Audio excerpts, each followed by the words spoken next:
Assalamualaikum warahmatullahi wabarakatuh. Alhamdulillahirabbil alamin. Wassalatu wassalamu ala Muhammadin wa ala alihi washabbihi ajmain. Marilah bersama kajian malam ini kita awali dengan basmalah. Bismillahirrahmanirrahim.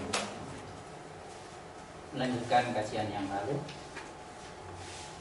dasar jiwa surah 9, yaitu yang menjadi dasar kepribadian manusia dengan juz 10, 17, 24, dan 27.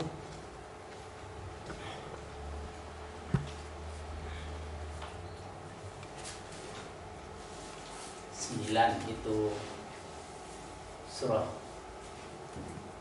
At-Taubah atau Al-Baro'ah, berarti simbol suci. Itu saja sudah menunjukkan bahwa orang juz 10, 17, 24, dan 27 itu mestinya menyukai sesuatu yang bersih, baik secara rohaniah maupun secara zahir fisik. Karena itu mudah melihat kalau ketemu orang juz 10, 17, 24, 27 kok kemprok, nah itu jelas ada kelainan. Berarti ada proses perjalanan yang salah, karena harusnya dia itu sangat peduli pada kebersihan itu.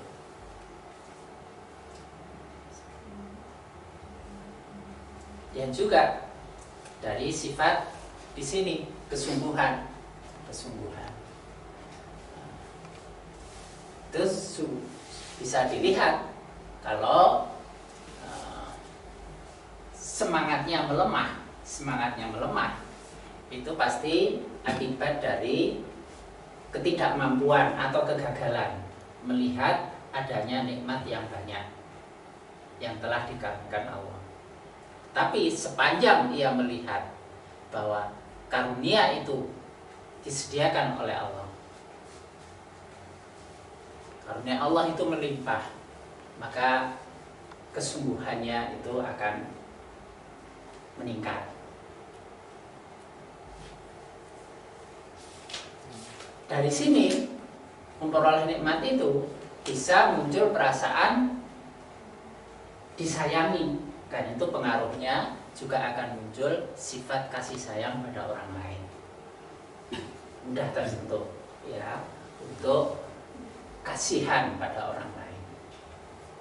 Nah, itu sepanjang pokoknya di sini, yaitu dia tetap berada pada jalur kebenaran, karena bonggolnya itu selalu benar, itu sesuai dengan yang ia cari, yang ia kejar, yang menjadi gaya sehari-hari. Dia selalu mencari sesuatu yang benar.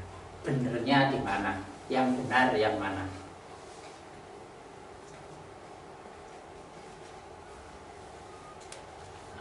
Yang lalu sampai sini kan, bahwa surah 9 itu juga disebut sebagai surah Al-Baro'ah, bersih, membebaskan diri, bersih. Nilainya 105 itu adalah kata Ka'bah, juga kata Al-Muharram yang dihormati. Berarti berada pada kebenaran, memelihara kesungguhan, berkasih sayang, kemudian tidak mencampur adukkan permasalahan sesuai dengan bidangnya masing-masing. Itu dalam rangka terpeliharanya kehormatan diri. Tetapi kalau menceng, dia bisa menjadi orang yang gila hormat. Kalau menceng bisa menjadi orang yang gila hormat.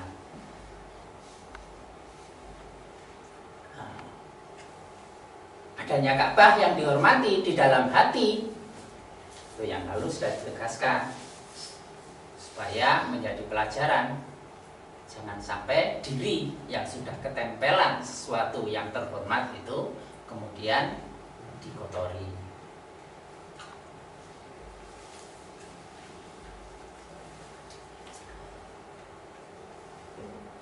tambah, kita lanjutkan, tambah 105, 10 tambah 5 itu 15.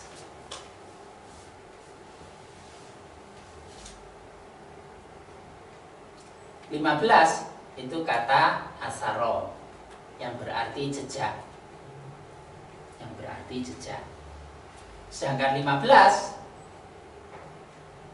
makna huruf, kalau diartikan ke huruf, dia huruf dot.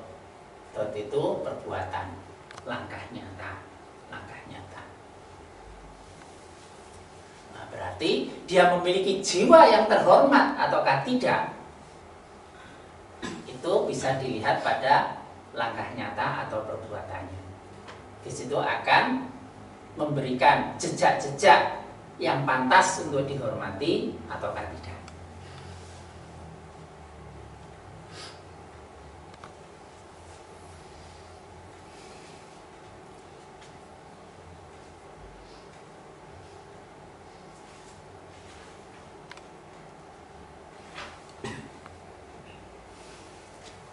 Karena itu kata untuk mengingatkan pada orang dengan juz atau anak juz 10, 17, 24, 27 itu ialah pertanyaan pada dia, menurut kamu itu pantas atau tidak. Itu kata yang digunakan, kata yang digunakan. Menurut kamu itu pantas atau tidak, menurut kamu itu benar atau tidak.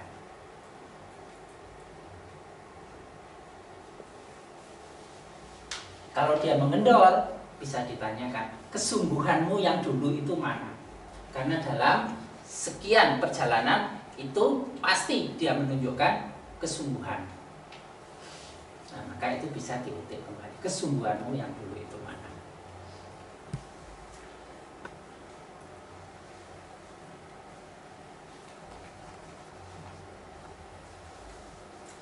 Perbuatan yang membekas, perbuatan yang membekas, dan juga ini untuk membentuk tingkah laku yang permanen, tingkah laku yang melekat. Karena ada orang bertingkah laku itu hanya sementara, tidak, hanya seperti orang koyok kurentek koyo sergep-sergep oleh pas akeh koncone lho. Apa tas ngaji lho, wis koyo ya apa wis ndang tak berubah kabeh koyo ngene lho. Engko lek wis rada ado kan glemosi meneh. Ya itu lain. Jadi tas diterangno ono misale ono ustaz nerangno manfaate fadilahe salat tahajud wis moro mempeng ya wis sepisan pindho ngono. Terus lali meneh. Model ngono iku ono, seperti itu ada. Tapi yang dibutuhkan itu kan sesuatu yang istiqomah, sesuatu yang permanen.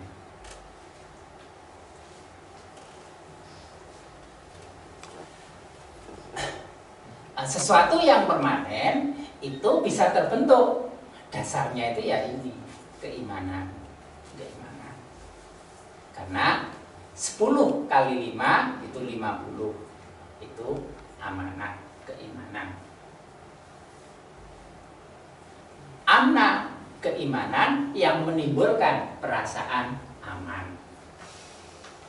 Karena itu penting menjaga perasaan aman pada anak dengan dasar jiwa surah 9. Ini memerlukan seni tersendiri untuk mengarahkan, untuk berkomunikasi dengan dia. Karena itu bahasa tadi itu benar atau tidak, menurut kamu itu pantas atau tidak, itu dalam rangka menjaga keamanan batiniah dia itu. Kita mengingatkan, kita menegur, tapi tidak menimbulkan goncangan. Jadi keimanan itu gandeng dengan aman.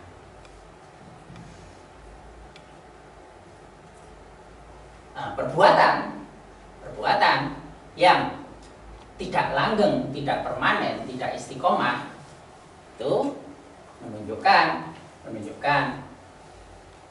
di sini Antara yang permanen dengan tidak menunjukkan di sini. Dia berbuat itu atas dasar ilmu atau dipengaruhi oleh asnam, berhala. Karena 15 dengan 50 jumlahnya 65. 65 itu bisa berarti kata asnam, berhala. 65 juga kata ilmu. Kalau imannya benar itu yang lahir itu mesti ilmu. Iman mesti melahirkan ilmu. Dan sifat ilmu itu adalah pemberian. Karena memang pemberian bagi orang yang beriman. Karena 60 itu kata utiyah. Ilmu itu diberikan.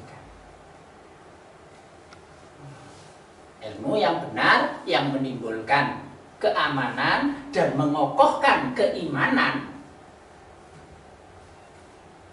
Ilmu yang pemberian itu. Di antaranya bahwa ilmu itu pemberian. Surah Mujadilah ayat berapa itu? 12 enggak apa ya? Yarfa'illah ya, waladina utul ilma darajat. Nah, sana dikatakan utul ilma, orang yang diberi ilmu.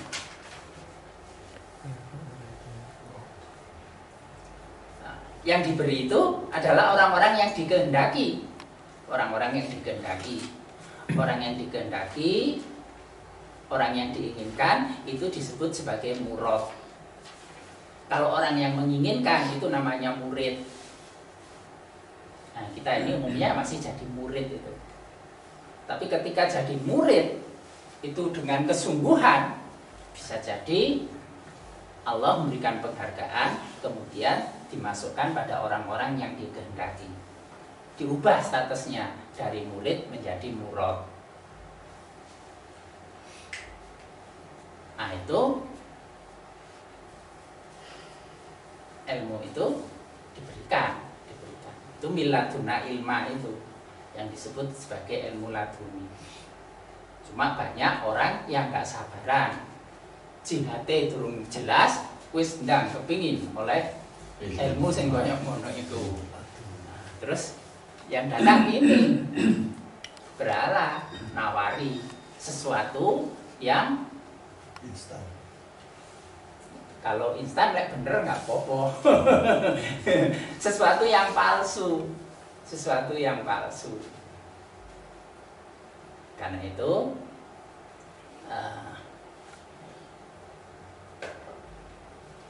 Al-Junaid kan mengingatkan, kalau engkau melihat seseorang itu bisa melayang di udara, bisa berjalan di atas air tanpa alat apapun, maka telitilah ibadahnya.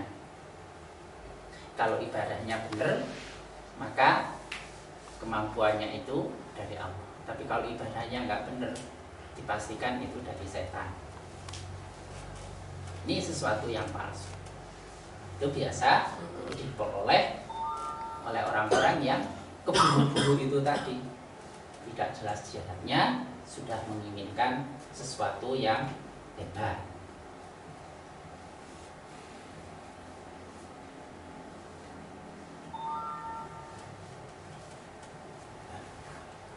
Ilmu pemberian. Nah, sifatnya ilmu, sajian yang diberikan. Ilmu itu sebagai sajian yang diberikan. Karena itu ilmu itu simbolnya adalah ain. Secara surah ain ini huruf ke-18. Surah 18 adalah surah Kahfi.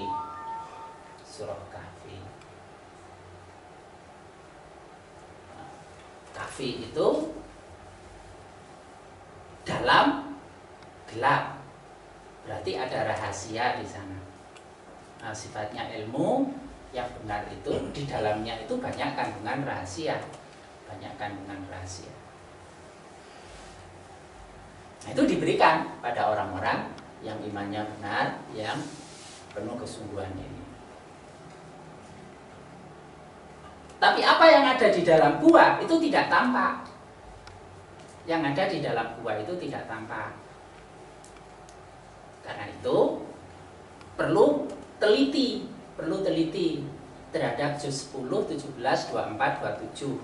Karena bisa jadi dia punya kemampuan, punya keahlian yang tidak tampak. Itu perlunya orang tua dan pendidik untuk membantu melihat. Yang dia sendiri kadang tidak tahu, oh juga gelap kok. Dalam gua itu gelap, dan gua itu gelap. Karena termasuk yang langsung punya surah Kahfi ini seperti juz 15, juz 18. Itu sebenarnya selalu ada kemampuan-kemampuan yang tersembunyi, yang dia sendiri tidak tahu. Juga banyak tidak diduga oleh orang lain. Kecuali orang yang punya ketajaman mata hati itu bisa membantu untuk melihatnya. Ada kemampuan. Karena itu untuk meneliti, kalau belum mampu melihat dengan binurillah, yang dulu binurillah melihat dengan cahaya Allah, yaitu dilihat dari jejak-jejak perbuatan itu yang mengarahkan ke sana. Itu panduan untuk menuntun. Kalau sifatnya masih jahadah, masih jihad. Kalau sudah jahadah ya tidak seperti itu yang ilmu diberi. Kalau ilmu itu masih mencari, masih menempuh, itu dengan jihad, ya dengan ini melihat jejak perbuatan sebagai petunjuk bahwa dia punya kemampuan khusus terkait dengan itu. Karena jejak perbuatan ini seperti bayangan. Bayangan itu bukan satu kebenaran, tapi bahwa adanya bayangan itu ada zat yang sebenarnya. Nah, ini karena ada cahaya, maka tanaman ini ada bayangan. Tapi yang benar bukan bayangan itu, yang benar tanamannya. Tapi yang terlihat bayangannya dulu. Nah, adanya bayangan itu memberikan petunjuk pada kita bahwa ada zat yang sebenarnya. Jangan terpaku pada bayangannya saja ini. Termasuk dunia itu adalah bayangan. Yang sebenarnya mana? Yang sebenarnya itu akhirat. Maka orang terpaku pada dunia, dia terpaku pada bayangan. Di pinggir sungai, di pinggir danau, melihat ada bayangan pohon di danau. Kok nyemplung? Ya boleh sampai kesel nggak ketemu. Karena sesungguhnya pohonnya ada di darat. Nah, itu orang yang salah mengejar bayangan.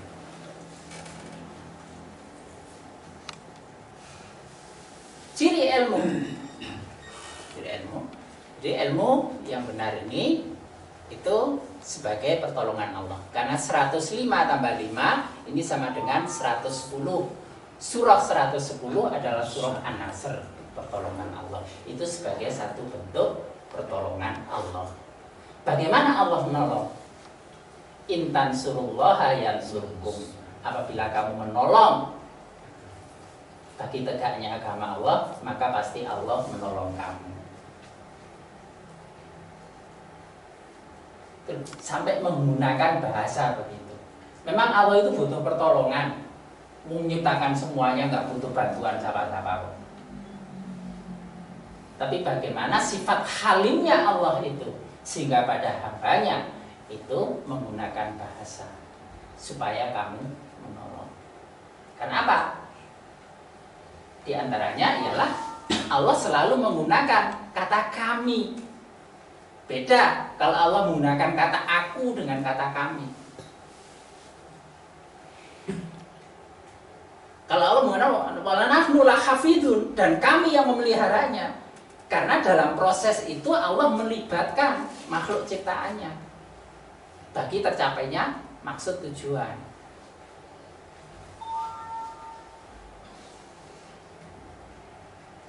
Itu ketika Allah menggunakan kata kami.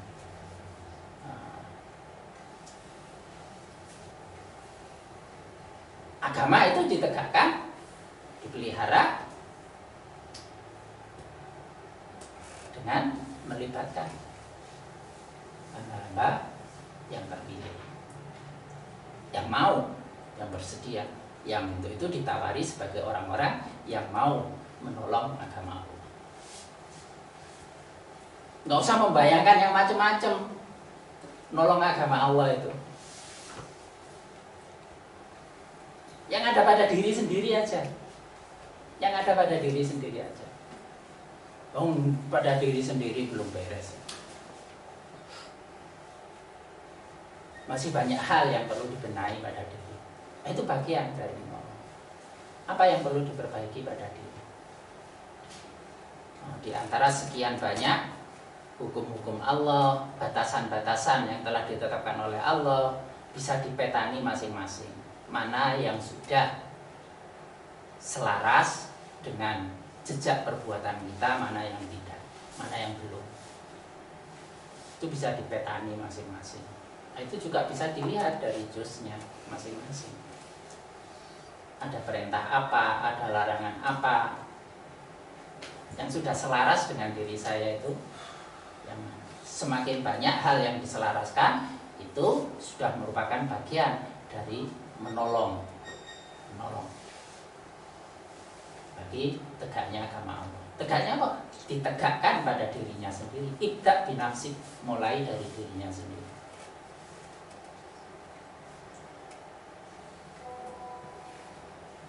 Nah, supaya semangat itu nanti bisa dengan bersama-sama. Tapi yang pokok itu tetap dirinya sendiri.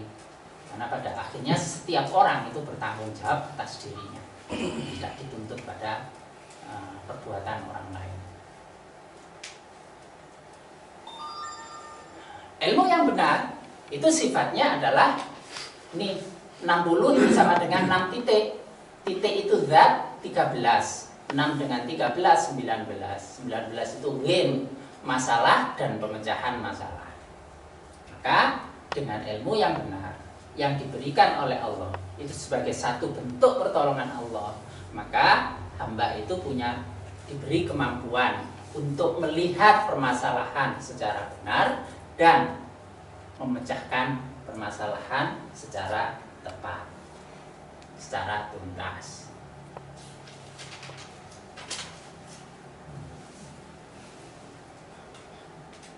Nah, yang ilmu yang demikian ini itu yang disebut sebagai ilmu hati. Ilmu hati. Ilmu 18. Hati ini 46. Yang kalau dipadat ini menjadi 10. 19 ini dipadat menjadi 10. 10 ini padatan dari 6, 46 kolbun.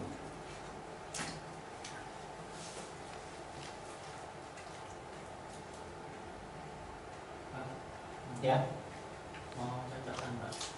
Apakah itu yang dimaksud dengan doa Robi Adkhilni mudkhala sidqi wa akhrijni mukhraja sidqi? Jadi masuk untuk melihat masalah dengan cara benar dan keluar dengan dan diberi dari sisinya rahmat itu. Ya, benar.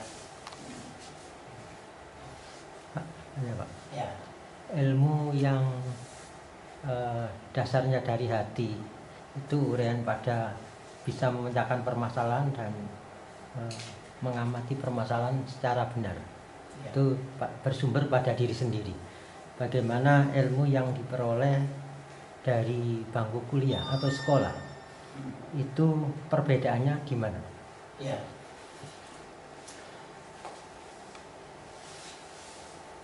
Sesuatu itu bisa dalam keadaan telanjang, bisa dalam keadaan terbungkus.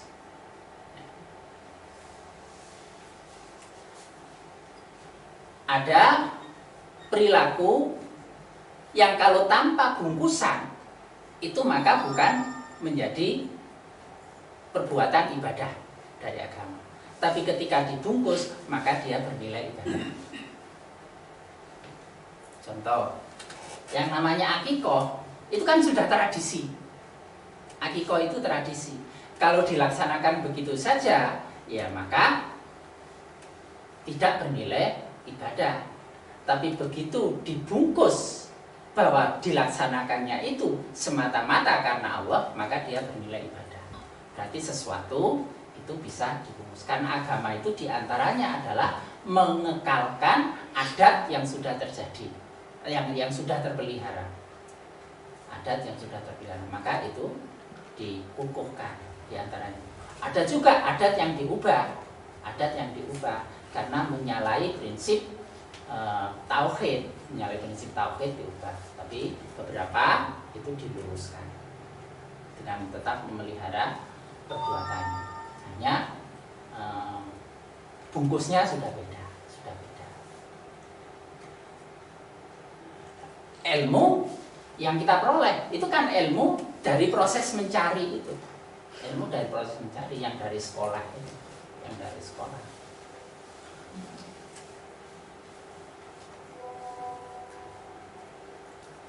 Apa yang kita dapat itu bisa saja terus klop dengan ilmu menurut pandangan hati.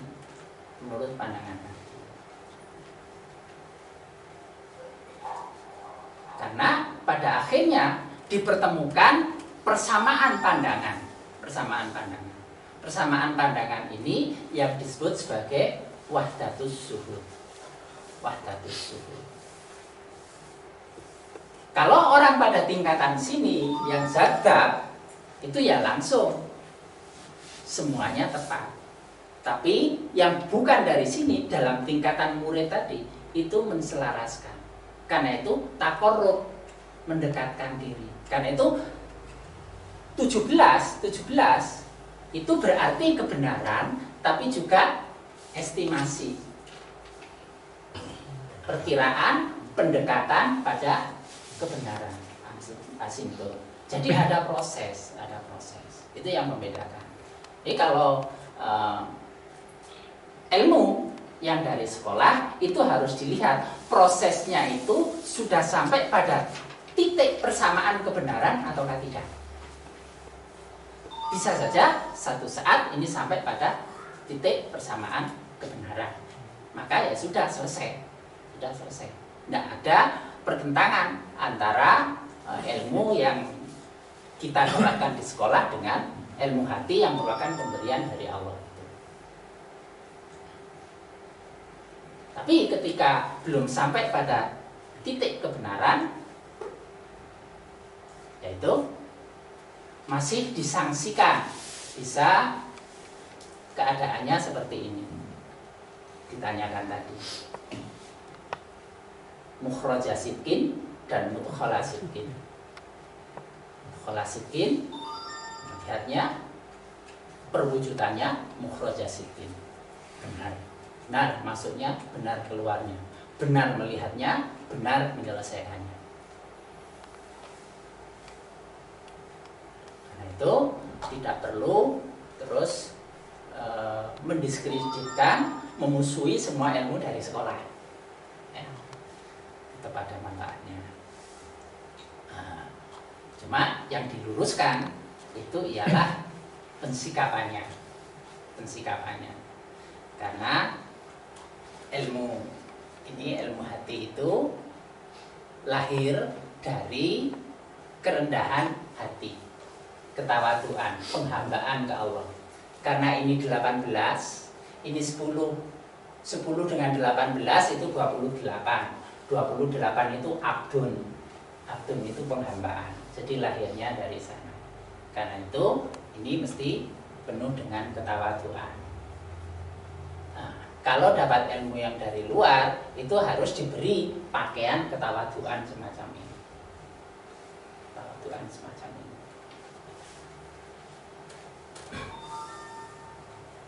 Di antara perbuatan Nabi, itu tidak semuanya atas dasar wahyu. Tidak semuanya. Jadi sebagai manusia, tidak atas dasar semuanya. Karena itu ketika dalam satu perang, Nabi mengajak kemah, kan ada sahabat yang bertanya, Nabi, ini wahyu atau bukan? Nabi menjawab bukan. Kalau bukan, jangan di sini. Mendirikan kemah jangan di sini. Kita pindah sana, yang dekat dengan air. Nah, ini proses pendekatan menuju kebenaran. Dan posisi dekat dengan air itu adalah posisi yang benar. Ilustrasinya semacam itu. Jadi antara kebenaran yang langsung tek gitu, langsung tek gitu dengan ada yang proses pendekatan sampai pada titik kebenarannya.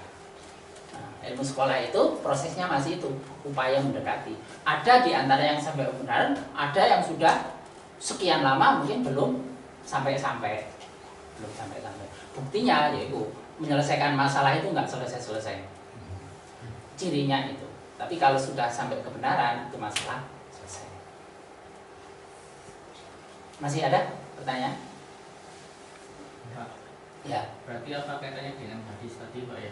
Bukan hadis yang sadidu wa qoribu wa absiru itu Pak. Ya. Tepatkanlah amal. Maksudnya yang hadis yang panjang itu Pak. Ya. Masuk surga bukan karena amal tapi karena rahmat. Terus maka tepatkanlah. Ya. Wa qoribu dekat-dekatlah itu maksudnya pendekatan itu Pak. Ya. Ya. Siapa yang tahu persis kebenarannya itu siapa sih? Yang persis klop itu kan ya Rasulullah lah. Nah, kita itu kan berusaha menselaraskan. Kita diminta untuk berakhlak niru akhlak Allah. Untuk sama persis ya tidak akan pernah sampai kiamat tidak akan. Tapi kan mendekatkan itu yang namanya mendekatkan, berusaha menepatkan. Itu iktikat untuk menepatkan, mendekatkan itu yang dinilai. Duduk tepate. Tidak pernah tepat, tapi usahanya untuk ngepasno ini kuat terus. Ya itu yang dinilai, proses itu. Sampai pada tepatnya itu terserah Allah mentakdirkannya atau tidak.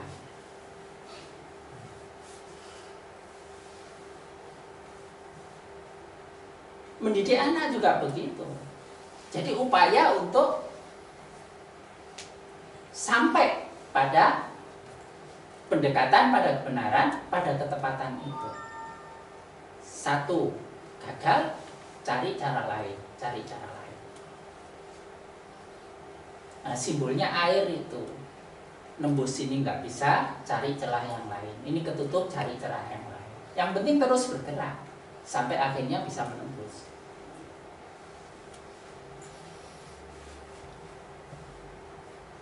Itu yang diperlukan. Kalau sampai pada akhirnya tidak sampai pada hasil ya itu sudah bukan urusan kita.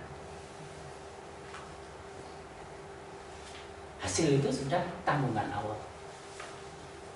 Yang diwajibkan pada kita itu untuk berbuat. Sholat khusyuk. Ya apa caranya khusyuk? Ya yang penting usaha untuk khusyuk itu aja. Membagi dari waktu ke waktu untuk menempatkan. Tapi untuk ngoyo-ngoyo nggak usah.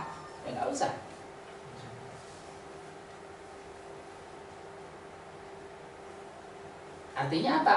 Karena tetap semuanya ada hak itu yang harus dipenuhi. Hak untuk diri, hak untuk keluarga, hak untuk Allah, masing-masing itu punya bagian sendiri-sendiri. Itu yang dipenuhi.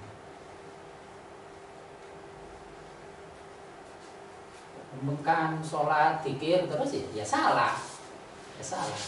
Karena ada hak lain yang harus dipenuhi. Itu bagian dari upaya mendekatkan dan menempatkan. Masih ada? Pak, saya lanjutkan Pak. Ketika ilmu kedokteran itu meninjau dari kajian-kajian kesehatan menurut Al-Quran, itu sangat luar biasa. Tetapi ketika Al-Quran untuk menyorot ilmu kedokteran, bahwa ilmu kedokteran itu banyak yang batil. Contohnya Lavenox itu obat stroke, jantung dan pengencer darah. Ternyata di situ ada tulisannya origin, artinya bahwa itu murni dari babi. Selanjutnya ada analsik, itu obat sakit kepala, itu diazepam, itu dari diazepam dan antalgin, itu derivat dari narkoba. Ketika ilmu kedokteran itu disorot dari Al-Quran, itu banyak hal-hal yang haram dan batil. Nah, pertanyaan saya, tentang ilmu tadi yang bersumber dari hati dan bersumber dari sekolah. Ketika Al-Quran menyorotnya, itu banyak kebatilan. Nah, ini bagaimana kalau kita itu berpegangan pada ilmu yang kita dapat dari sekolah, dan Al-Quran juga sudah menerangkan seperti itu. Bagaimana? Ya. Makanya ilmu itu kan tidak bisa dia membenarkan dirinya sendiri. Ini kalau secara umum ya, secara umum. Karena itu di kampus pun dari ilmu itu ada namanya filsafat ilmu. Ukuran melihat kebenaran ilmu itu melalui filsafat ini. Tapi dari agama, filsafat itu spekulatif dan filsafat tidak bisa membenarkan dirinya sendiri. Nah, maka dasar untuk koreksinya itu apa? Ya agama. Maka itu untuk melihat di sini itu tinggal melihat ini bertentangan dengan ini atau enggak. Jadi standarnya itu ya Al-Quran. Apabila menyimpang dari ini, itu masih batil. Dan ini pun juga masih dalam tingkat perkembangan berpikir manusia. Bisa saja ada ketidaktepatan. Karena itu kan ada koreksi-koreksi dalam pemahaman sesuatu, termasuk memahami satu kata dalam Al-Quran. Contohnya saja, dulu mudghah itu kan diartikan segumpal daging, dan sekarang masih banyak yang mengartikan segumpal daging. Tapi di antara penerjemahan yang lain yang baru itu kan tidak diartikan segumpal daging, tapi lebih sesuatu diartikan sebagai sesuatu yang menempel. Sesuatu yang menempel itu apa? Berdasarkan dunia kedokteran apa itu? Sikut atau embrio? Sesuatu yang setelah ovum sperma bertemu menjadi sikut ya. Sikut nempel di dinding rahim. Itu yang disebut mudghah. Sesuatu yang nempel itu. Bisa bentuknya belum dalam bentuk segumpal daging. Tapi sesuatu yang menempel. Karena rijalun muta'allaqun fil masajid, itu kan menempel di antara orang yang akan mendapat naungan, 7 golongan yang mendapat naungan di hari kiamat pada saat tidak ada naungan kecuali dari Allah. Salah satunya adalah rijalun muta'allaqun. Itu kan dari kata alaqo, alaq. Rijalun muta'allaqun fil masjid itu seseorang yang hatinya nempel ke masjid. Nah, berarti kecenderungannya, kerinduannya itu adalah ke masjid. Itu diantaranya yang akan dapat beliau. Jadi kata alaqo itu berarti sesuatu yang menempel, bukan segumpal daging. Nah itu menunjukkan perjalanan manusia itu semacam itu. Perjalanan manusia semacam itu. Ini contoh. Untuk pengobatan itu kan ada pilihan. Berdasarkan hadis ketika ada seorang wanita yang menghadap Rasulullah, dia punya penyakit ayam, minta pada Rasulullah supaya bagaimana dia sembuh dari penyakit dengan cara diruqyah atau apa. Tapi kan Rasulullah memberikan pilihan. Kalau engkau ridho, sabar dengan penyakit yang menimpa pada dirimu, maka dia masuk pada golongan orang yang dimasukkan surga tanpa hisab. Artinya sabar ridho itu nggak ngersulo loh ya. Selorone kaya apa ya ora oleh sambat. Tapi kalau engkau menghendaki untuk diobati juga nggak apa-apa. Nah, ternyata wanita ini memilih untuk ridho dan sabar, menerima musibah itu, menerima bagian itu. Hanya dia minta supaya ketika ayahnya kumat, jangan sampai kainnya terbuka. Karena biasanya kalau lagi kumat itu sudah nggak sadar, kainnya itu bisa dilucuti sendiri. Nah, dia hanya minta pada Rasulullah jangan sampai supaya didoakan supaya ketika umat itu kainnya tidak terbuka. Nah, itu pilihan. Berarti manusia itu bisa dengan sabar dan ridho atas penyakit yang diderita, bisa dia menempuh pengobatan. Nah, pengobatan itu kan Rasulullah menetapkan itu ada hijamah, ada ke, itu kan. Yang ke ini kemudian berkembang sekarang dengan berbagai bentuk sinar, wujudnya kan begitu, bisa penyinaran, operasi, macam-macam. Nah, itu upaya yang ditempuh manusia. Tinggal ini nanti selaras dengan dasar ini atau tidak, itu ya koreksinya Quran dan hadis ini. Kemudian ada hadis-hadis lain menyatakan anjuran jangan berobat dengan sesuatu yang haram, ya itu kan pedoman. Tapi kemudian kan ada pemahaman yang beragam di antara ulama. Tingkat haramnya itu seperti apa? Kapan sesuatu itu dikatakan haram? Nah, ini sudah urusan fiqih kalau begini ini, untuk menetapkan ini boleh atau tidak. Ya, untuk itu ya sudah, itu bagian dari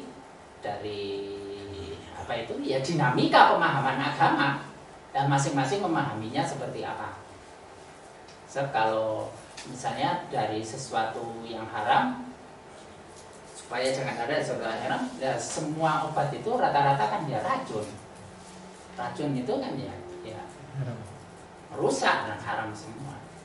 Tapi kemudian kan diistihati dalam kadar tertentu dibolehkan. Ya kalau sudah begini ya sudah, urusannya diserahkan ke Allah. Yang penting niatannya itu enggak untuk melanggar itu. Nah, tetapi prinsipnya itu tadi, sepanjang ya, menggunakan ke itu kan jangan dilakukan kecuali terpaksa. Jadi kalau cara yang lain, cara dua sebelumnya itu tidak bisa, baru menggunakan Oke. Kan gitu. Berarti ketika tidak ada jalan lain, mengalami kebutuhan, itu diizinkan. Itu bagaimana dengan obat yang dasarnya dari barang yang haram itu? Ya itu tadi ada perbedaan itu. Jadi apa itu? Secara umum kan ada dalil itu, jangan menggunakan dari yang haram. Tapi kalau ngambil gitu, kan hampir seluruh obat itu haram. Nah, karena itu kan juga kemudian ada istihad bahwa apa ini? Ya, istilahnya dosis tertentu itu yang membedakan. Tapi di Quran itu yang disebut obat itu baca Quran dan madu, Pak. Itu gimana, Pak? Iya. Itu di surat 1669-nya itu bahwa obat itu dari madu itu. Iya. Ya itu benar. Bahwa Allah menjadikan madu itu sebagai obat. Tapi kan nggak tertutup hanya madu itu saja. Kalau luka masa diobati madu? Diolesi madu sembuh, Pak.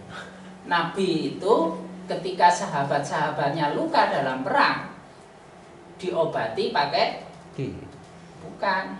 Ini ada sejenis, waktu itu sejenis tikar dari Mesir itu dibakar terus abunya itu digunakan untuk apa itu? Salep atau apa gitu.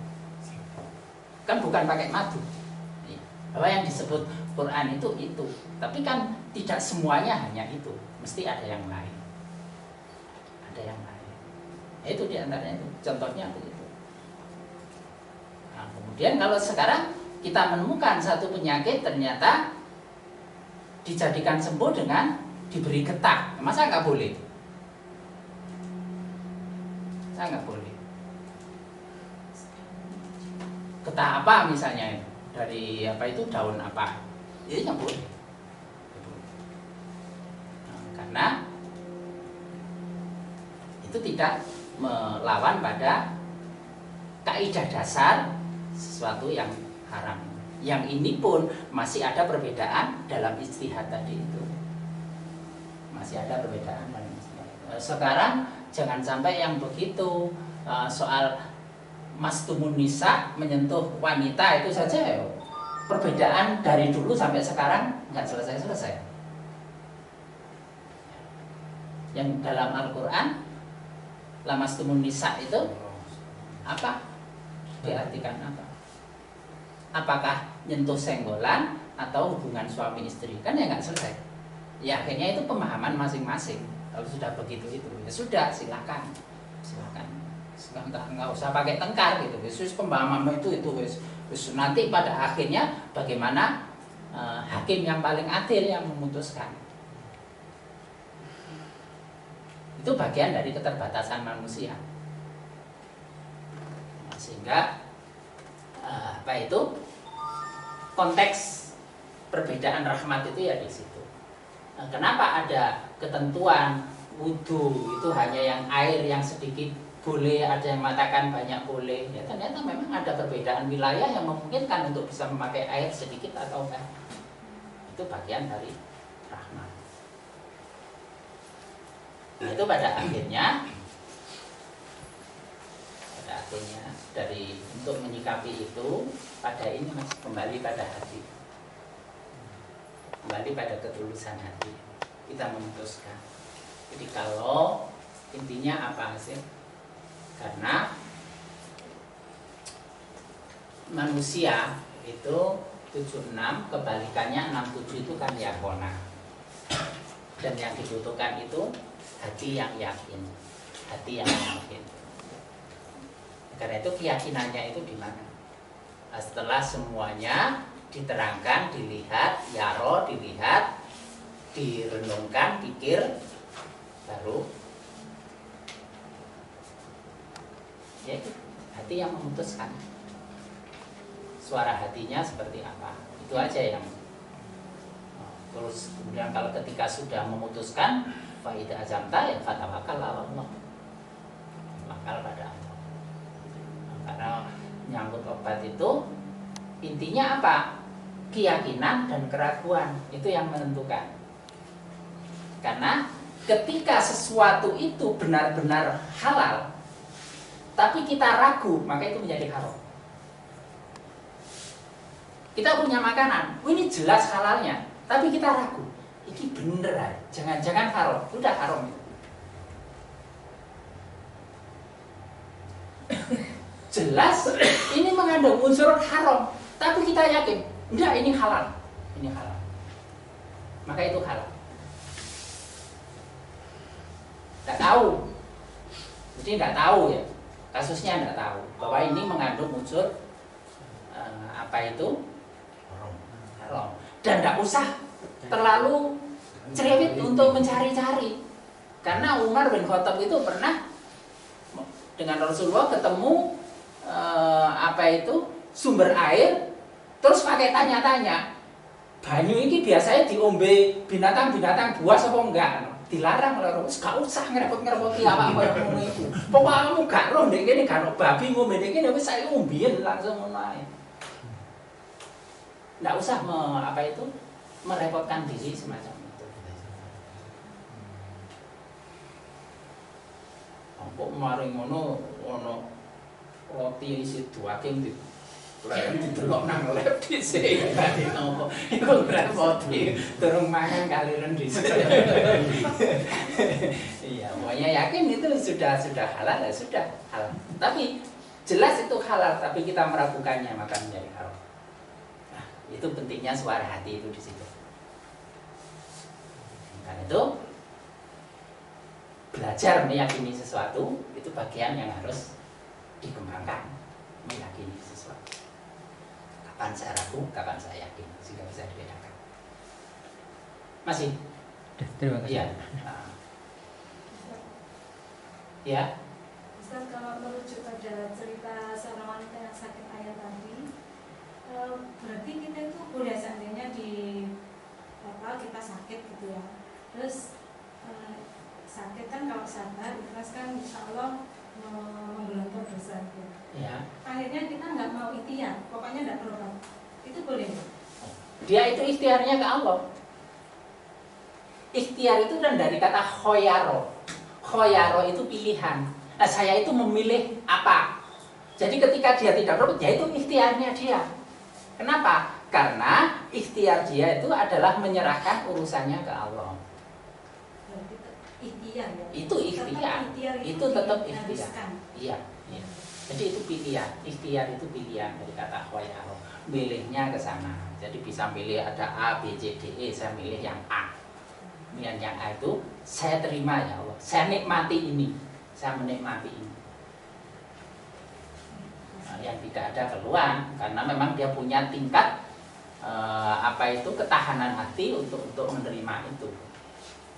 Nah, kalau memilih itu terus masih ngersolo ya ojo. Masih ada? Masih ada waktunya? Masih 10 menit. Oh iya.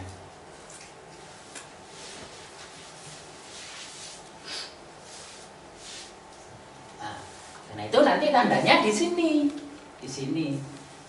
Nah, at-taubah itu hati yang bersih dan lembut itu adalah pada rasa lapangnya ini.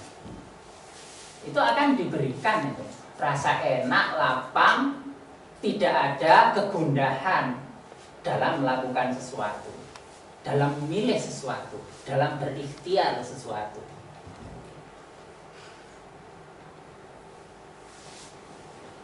Ukurannya di sini. Nah, kalau hatinya itu terasa sempit, nah itu sudah jelas. Surah Toha ayat berapa itu? 1, 2, 3 ya. Saja saja.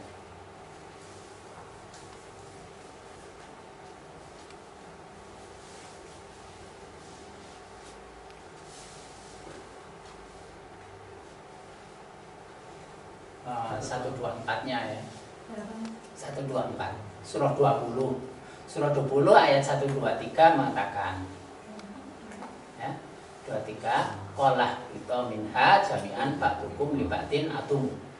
Allah berfirman, turunlah kamu berdua dari surga bersama-sama, sebagian kamu menjadi musuh bagi sebagian yang lain. Maka jika datang kepadamu petunjuk dariku ya, minni huda fanamin taba'a huda fala yadilu wala yasqa. Lalu barang siapa yang mengikut petunjukku, ia tidak akan sesat dan tidak akan celaka.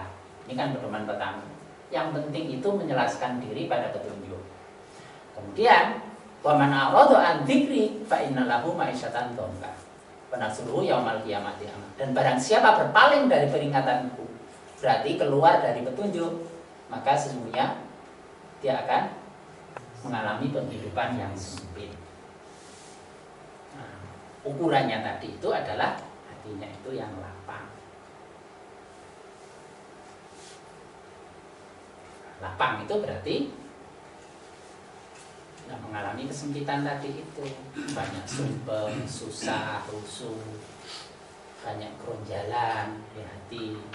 Itu menunjukkan sempitnya hidup. Tapi Al-Quran itu menjanjikan kelapangan hidup. Karena ibaratnya orang tobat itu dibersihkan. Dibersihkannya itu apa? Dari kotoran. Farsun. Farsun itu kotoran. Ba dengan tak marbutoh 32 tambah 2 ini 34 kotor. Jadi tobat itu baroah pembersihan dari kotoran-kotoran. Maka hati yang masih banyak kotoran, kotorannya dibuang, dikeluarkan, maka akan menjadi longgar. Itu akan dirasakan. Ibarat ruangan ini banyak barang mesti sumpek, banyak yang dipikirkan, banyak yang diurusi, banyak masalah yang tidak selesai, banyak hal-hal yang disimpan, mesti penuh. Nah, itu dikeluarkan semua maka akan menjadi lapang.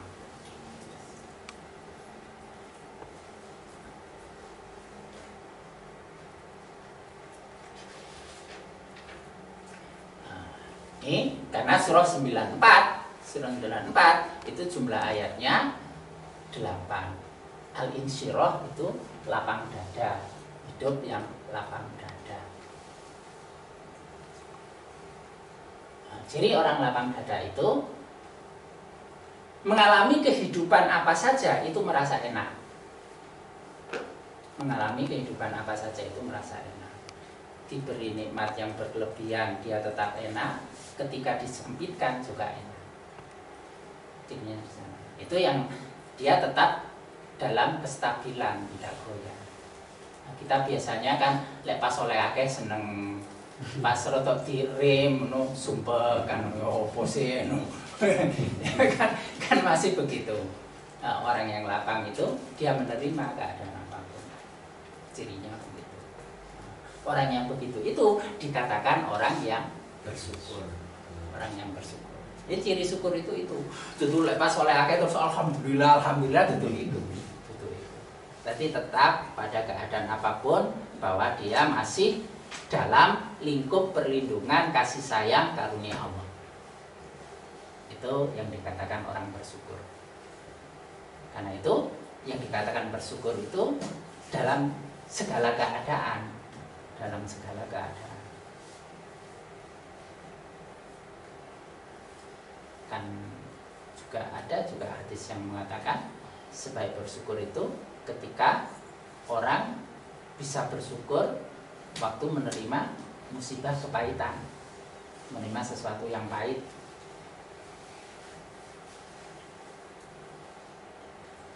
Nah, gimana orang bisa sampai pada tingkatan itu? Ya, kuncinya ketika dia selalu melihat bahwa ini sudah saya terangkan kemarin di Moro, bahwa Allah tidak akan pernah zalim kepada hambanya. Yang Allah inginkan itu adalah kebaikan. Hanya saja dalam proses itu kadang-kadang ada yang tidak terjangkau. Kita mengira itu sebagai keburukan, padahal keburukan itu bagian dari untuk penyediaan kebaikan.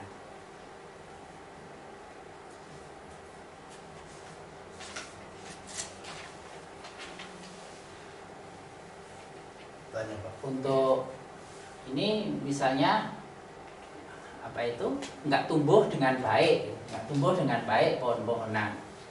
Untuk menjadikan tumbuh sehingga trubus itu kan dipotong, batangnya itu dipotong.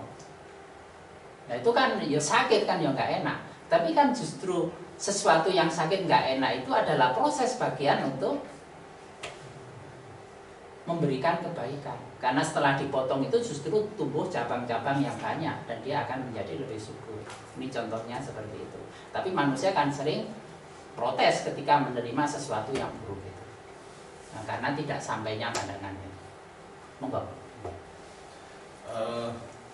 Berarti kan kalau ada tadi kata-kata ikhtiar dari kata khoyaro, memilih.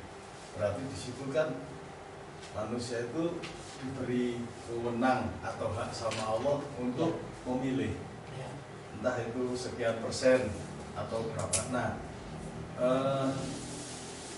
wilayah-wilayah atas, wilayah mana itu pada titik mana pilihan yang diberikan wewenang kepada manusia itu apa masing-masing orang beda atau ada patokannya, Pak? Ya, masing-masing orang beda. Ya, masing-masing orang beda sesuai dengan ini tadi. Ada itu kamar-kamar bidang-bidang ini. Sesuai orang itu khalaqahu wa qadara. Allah menciptakan sesuatu dan menentukan kadar masing-masing. Tidak bisa sama. Karena itu tidak bisa terus tiru-tiru begitu saja. Makanya itu hati-hati, termasuk zikir-zikir itu. Misalnya moco ini 1000 kali terus menulis ini, iku gawe wong iku. Mungkin ono sing gak perlu sampai ping 1000. Zikir ngene. Cukup sepisan langsung tadi. Lek awal-awal kan ya mungkin 1 juta aja belum tadi. Karena kadarnya beda ketajamannya. Lah saiki apa itu gaman landhep karo gaman ketul, gawe ngetok pring. Lah sing landhep ya sepisan pindho. Mari, lah sing ketul ya sampai keringetan sampai iki kempeng gak putus-putus. Nah itu karena kadar yang berbeda, karena kadar ketajaman alatnya itu beda, kekuatan beda, semuanya diberi kadar masing-masing. Nah, itu yang di dalam surah Ar-Ra'd ayat yang berapa? Ya, diairi dengan yang sama, terus akan menghasilkan sesuatu yang berbeda. Menghasilkan sesuatu yang berbeda.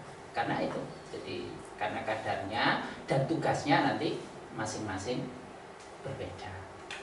Podo nyambut gawe ini podo mempengin oleh ya siji. Waktune ya podo 8 jamil. Oleh ya siji karena jabatannya beda. Atau yang sama pun ya tetap bisa beda. Tetap bisa beda. Itu bagian dari pemberian kadar yang berbeda. Nah, untuk ikhtiarnya ya itu yang penting berbuat itu, karena kuncinya itu adalah malu, berbuatlah. Nah, sedangkan pemberiannya itu terserah Allah, itu hak mutlak Allah untuk membaginya, yang diserahkan tugasnya pada malaikat Mikail untuk hal rezeki. Masih mau dipersamakan lagi? Ya. Jadi malu itu kan berbuatlah itu tadi ya Pak ya. Nah, titik akhir kan setiap perbuatan juga pasti ada titik akhirnya. Ya. Nah, titik akhirnya itu yang saya maksudkan pada titik mana? Mati. Ketika sudah selesai. Ya, mati. Mati. Pada akhirnya mati. Permasalahan itu ya sampai selesai tuntas itu. Yang di sini tadi itu pemecahan masalah secara tuntas. Ini titik akhirnya ini. Kalau di sini masih menimbulkan masalah ya berarti belum selesai. Belum selesai, sesuatu yang masih berlanjut yang harus diselesaikan. Nah, saiki permasalahannya apa? Luwe penyelesaiannya kan yo mangan, mari mangan ngantuk yo golek bantal. Kan ya terus begitu toh. Kalau itu sudah selesai ya selesai. Permasalahan yang rumit yaitu ketika sudah tidak ada permasalahan lagi. Permasalahan yang dialami Siti Maryam ya adalah tuduhan orang, tapi begitu bahwa mereka bisa menerima bahwa itu adalah kehendak Allah, selesai ya sudah, sampai pada titik selesainya di situ. Ya sudah, nggak diurusi lagi urusan yang lain. Ya apa ngedekno anaknya kan gitu. Ngedekno anaknya. Pada akhirnya dan hadis Tirmizi mengatakan tidak henti-hentinya Allah itu memberikan cobaan pada manusia selama hidup sehingga dia keluar dari dunia dalam keadaan bersih. Terus itu akan terus diberikan cobaan, musibah itu akan terus diberikan. Tiada henti-henti. Sehingga ia keluar dari dunia dalam keadaan bersih. Nah, tadi yang dikatakan semuanya itu ketika diridhoi itu dalam rangka proses pembersihan itu tadi. Dan ujian cobaan itu ya bagian yang harus dikelola. No, tugasnya itu memang begitu kok. Karena itu kenapa diantaranya yang menjadi tugas umat itu, yang sekarang belum selesai. Kemarin juga saya terangkan di Ngoro. Rasulullah berdoa dengan 3 hal. 2 hal dikabulkan, 1 hal tidak dikabulkan. Rasulullah yang berdoa itu nggak dikabulkan. Rasulullah manusia yang paling dicintai berdoa ke Allah itu nggak dikabulno. Lah kene dungane nggak dikabulno. Mau wis protes padahal gak jelas dicintai. Ya. Rasulullah berdoa supaya umatnya jangan sampai dihabisi oleh bencana alam. Ya wis tak kabulno. Rasulullah berdoa jangan sampai umatnya dihabisi oleh musuh. Ya wis tak kabulno. Rasulullah berdoa supaya umatnya ini bersatu. Ojo kecoan, jangan bertengkar. Semua kompak bersatu. Enggak dikabulno. Ojo jauh itu. Sebab itu adalah bagian yang ditugaskan pada manusia. Itu ditugasno nang umatmu. Bagaimana umat ini menyelesaikan permasalahan itu? Kalau sekarang ini masih bercerai-berai, berarti tugas itu belum selesai. Itu masih terus. Harus ada upaya ikhtiar tadi itu. Ikmal ikhtiar itu. Menemukan sampai pada cara yang terbaik untuk bisa. Nah, Allah kalau menghendaki semua jadi umat satu, tidak ada. Allah bisa kok. Tapi memang sengaja dibuat seperti ini. Diserahkan tugasnya pada manusia. Lalu apa tadi khalifah gak ada tugas apa-apa? alam ini kan dibuka dan ditutup. Sebagian dibuka jelas tinggal pakai, sebagian masih ditutup. Itu tugasmu untuk menggali. Bagian yang terang itu sudah bicara, bagian yang gelap digali sampai pada titik terang. Gelap itu bawa ke terang. Ini tugas. Nah, disinilah yang dibutuhkan kecerdasan manusia itu untuk melihat apa itu bagian yang masih tertutup itu. Sampai pada untuk itu di sini ini apa itu pencerahannya lewat ilmu yang diberikan. Karena itu ada yang muhkamat, ada yang mutasabiyat. Bagaimana yang mutasabiyat itu menjadi muhkamat? Mutasabiyat itu bisa menjadi muhkamat kalau Allah memberitahukan, karena yang tahu itu hanya Allah. Nah, untuk ini maka yang dibutuhkan adalah perimbangan ini, keselarasan antara ikhtiar manusia dengan pendekatan ke Allah. Dan itu berjalan bersama, berjalan beriring antara ikmalnya dan pendekatannya ke Allah. Ikmal itu berbuat itu tetap tidak sampai pada sesuatu yang tepat kecuali Allah menolong. Kita lihat surah 24 ayat 21. Surah 24 ayat 21. Nah, ini kan diperintahkan. La tatabi'u khutuwati syaitan. Janganlah kamu mengikuti langkah-langkah setan. Kan sudah jelas amalnya. Dia harus melakukan perbuatan yang bertolak belakang dari langkah setan. Karena tidak boleh mengikuti langkah setan. Harus yang berbeda dari langkah setan. Ini perintah berbuatnya. Janganlah kamu mengikuti langkah-langkah setan.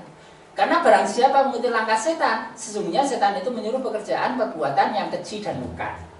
Berarti harus tidak keji dan mungkar. Itu yang diperintahkan pada orang beriman. Tapi lihat ayat selanjutnya. Sekiranya tidak karena karunia Allah dan rahmatnya kepada kamu sekalian, niscaya tidak seorang pun dari kamu bersih dari perbuatan keji dan mungkar itu selama-lamanya. Jadi kalaupun berhasil, itu karena karunia dan rahmat Allah. Berbuatnya diperintahkan, tapi ketika berhasil berbuat, itu karena rahmat dan karunia Allah. Sekiranya tidak ada rahmat dan Allah, tidak seorang pun dari kamu bisa selamat-selamanya. Nah, ini kan maka akan mengikis kesombongan. Lah iso apa? Walau iki wis sapa jare Allah, lek dikei Allah enggak dikira Allah enggak bisa apa-apa. Kembali keberhasilan itu semuanya kamu. Dengan daya kemampuan seperti apapun, manusia itu tidak bisa lepas dari ini. Ayat ini menunjukkan itu. Kalau bisa itu karena itu sejalan, seiring antara pendekatan diri mengharap ke Allah dengan perbuatannya. Dan yang lebih diharap itu mengharapkan ke Allah. Tetapi ini tetap sesuai dengan batas kodarnya itu, tingkat kemampuannya. Lalu dikai otot sing apa iku gede terus kuwate ngangkat sak kintal ya nggak kata sak kintal aja mek 3 kilo. Tapi lek sing lemes-lemes 3 kilo ya ora apa-apa. Ini namanya mensyukuri sesuai dengan keadaan. Karena ikmalu ala makanatikum, berbuatlah sesuai dengan keadaan kamu.